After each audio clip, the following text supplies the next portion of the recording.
Good morning, welcome to Sew Let's Sew with Wendy. This is part 2 of free motion quilting. Yesterday we removed the shank that holds the presser foot and I showed you how to put your darning foot on. Today we're going to actually do some sewing. I've got myself a practice piece of fabric. It's a backing, some batting in the middle and a top, and I've drawn some lines on it just really so I can practice in each little section. Let's start sewing. So the way to catch the white thread and bring it to the top, push the needle down and then push the needle up and then get yourself something, and if you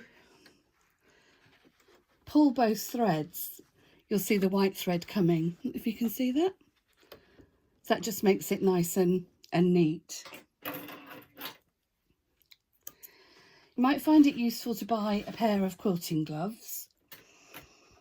I did think these were a bit of a con to start with, but having used them, I would definitely recommend them. They've got little, sorry, I just dropped my glove.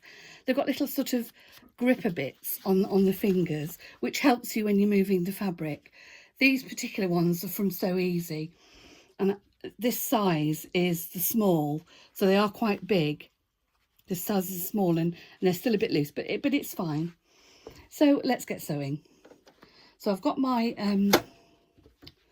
my needle down. I'll put my needle in and I'm going to start to sew. Now the best way, if you've never done it before, is just to meander. So all I'm going to do is just go, and I'm just meandering, adding a little bit of a curl every now and again. And then I'm meandering back towards me. A couple of loops.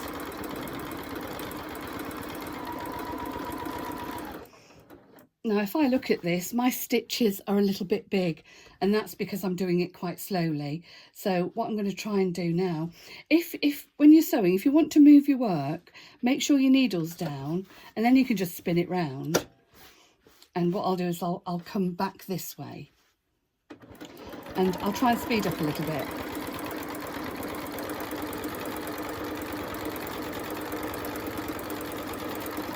I'm doing some little figures of 8s now. And I'm going to stop there because I've reached, I can't pull it any more this way, so I'm going to need to turn again. So I'll turn it right round there, and then I'm going to come towards me.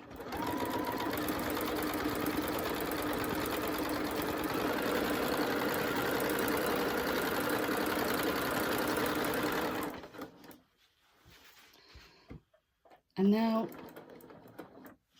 I'm just going to cut the thread there, only because I can feel that underneath it's gone tight again. And I think I know what I'm doing. I think it's because I'm going too quickly. Yeah, I'm going too quickly for the machine. So I'll just snap my threads there and we'll start again. Needle down, gloves on. I'm sorry if this seems a little bit boring, but I suppose the only way to learn is to watch, isn't it? Right, so I'm going to try and do some circles now because apparently they're quite easy to do. So I'll try and, oh, there you go. That's the thread. Let me just rethread it. Now, yesterday when I was putting on the darning foot, I said to thread the machine first because I couldn't get the threader to work. I can now, and all you have to do is make sure that your lever's down, and there you go, it's caught it. So I'll quickly, oops, pull that through.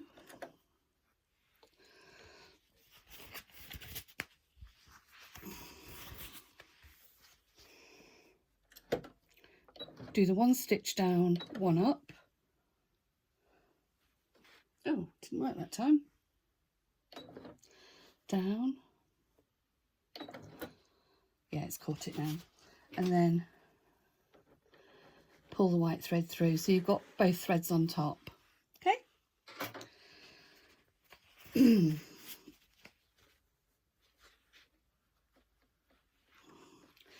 actually, I've just noticed it's getting awfully close to hitting my needle, and I don't think I've done it up tightly enough. Let's just retighten that. Oh, crikey, yes.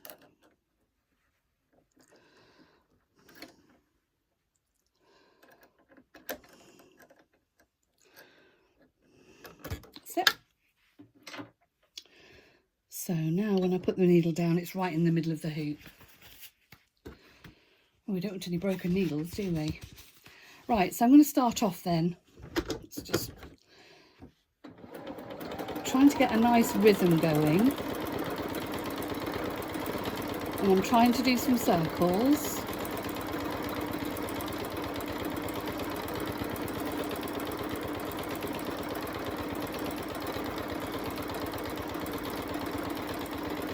Just meander along a little.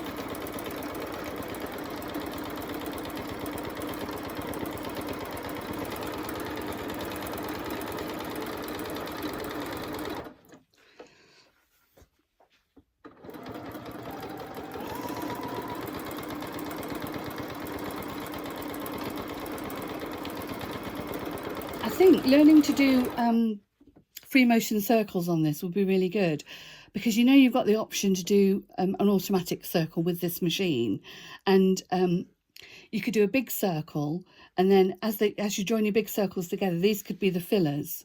So I think probably learning to do a circle is quite a good,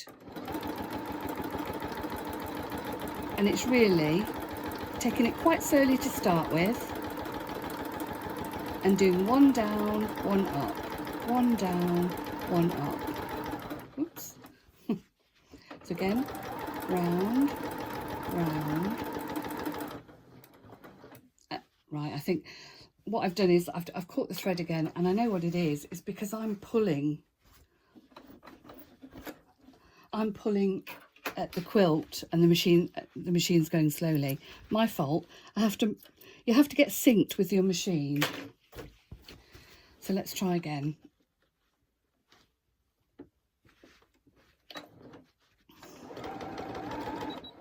Oh, now it's come unthreaded. Hey, the joys.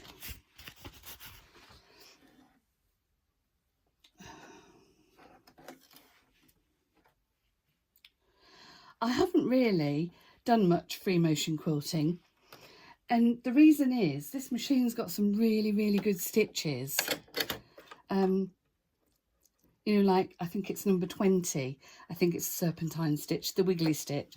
That's an excellent quilting pattern, and you can alter the size of it as well, as you can with all of the fancy stitches, and it kind of lulls you into a false sense of security, and you don't have to do this. And I'm quite keen to learn, I have to say. Oh, it didn't cut. I think I need to hold the red thread. So I'm just going to ditch the gloves for a minute so I can see what I'm doing. There we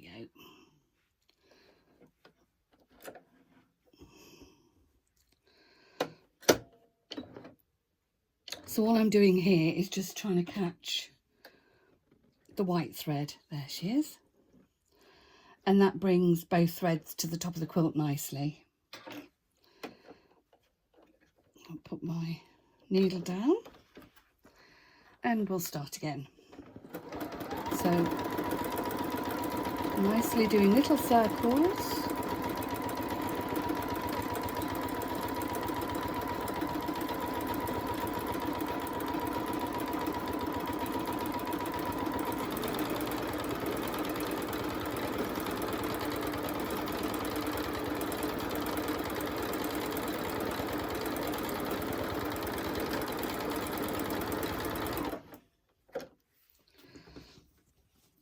And I know that doesn't look awfully neat, but if you put that in a context of a big quilt as a filler in,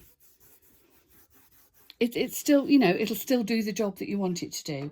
So let me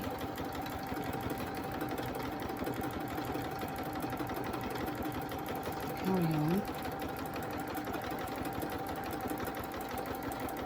Speed up a little bit. What you have to do is try and do a left and a right,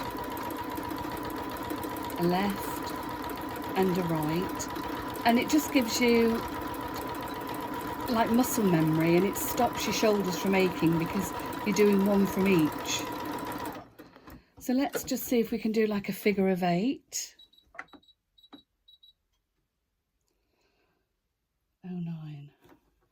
Oh, hello.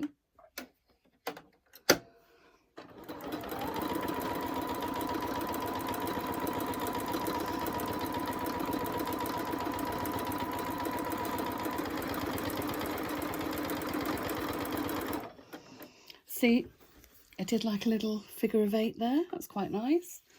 And now I'm just going to try and do some bigger swirls.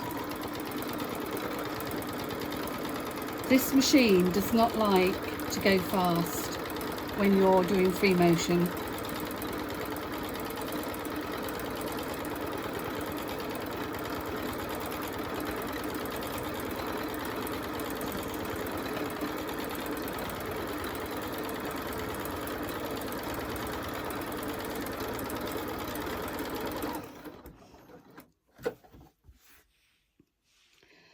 Let me just cut the threads on this, and then I mean, like I say, I am not an expert. Let's get this camera back up here. Whoops, there we go.